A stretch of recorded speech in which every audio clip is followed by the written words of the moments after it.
देखा जाता है।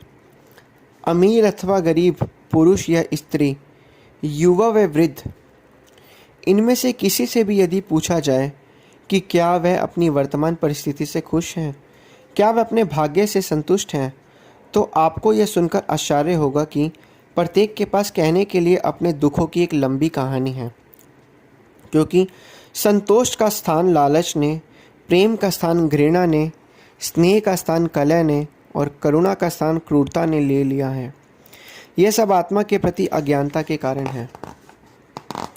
जब तक हम विरोधी शक्तियों, काल और माया के अधीन हैं तथा इंद्रियों के रस भोगों के प्रलोभन में फंसे हुए हैं, तब तक मन की शांति और आनंद प्राप्ति के बारे में सोचना भी व्यर्थ है।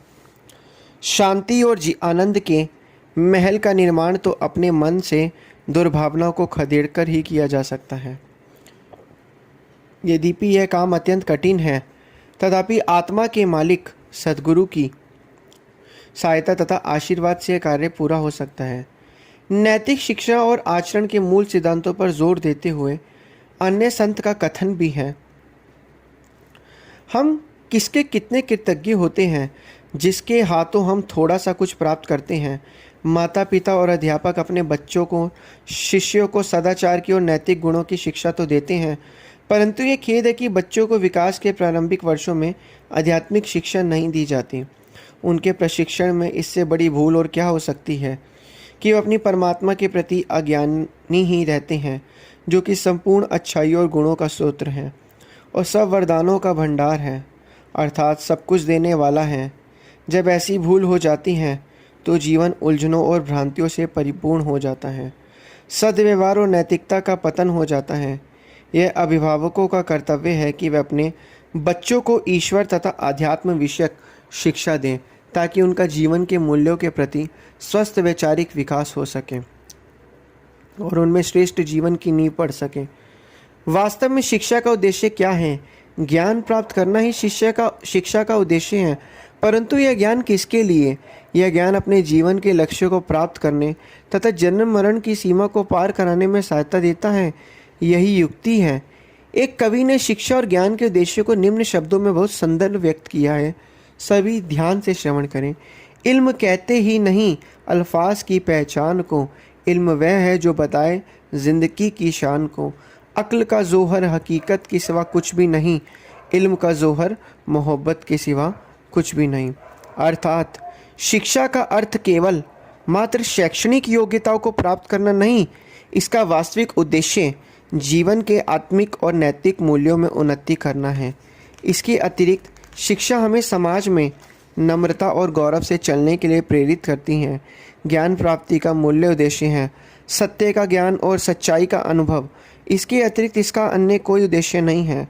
शिक्षा प्राप्ति का उद्देश्य है प्रेम, ईश्वरीय प्रेम का सीखना। यदि इस उद्देश्य को प्राप्त न किया तो शिक्षा का कोई उपयोग नहीं। इसके अतिरिक्त तुलसीदास जी द्वारा यह कहा गया है, काम क्रोध लोभ मोह की जब लग घट में खान, तुलसी पंडित मूर्खा दोनों एक समान। तुलसीदास जी कथन करते हैं कि जब तक काम क्रोध मोह और लोभ आदि मन को घेरे हुए हैं, तब तक विद्वान और मूर्ख दोनों ही समान हैं।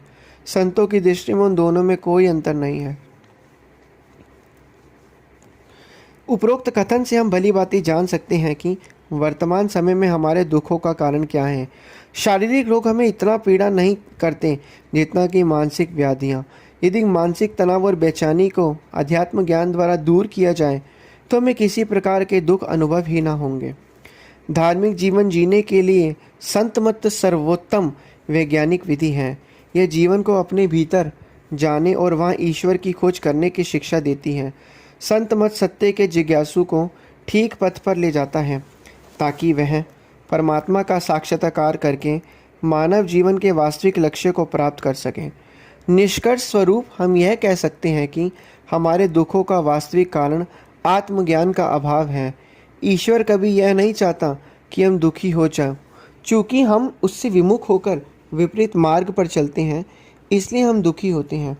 इन दुखों से छुटकारा पाने के लिए हमें पूर्ण संत सद्गुरु द्वारा दर्शाए गए मार्ग पर चलना चाहिए, जो कि इन सभी दुखों का एकमात्र उपचार है।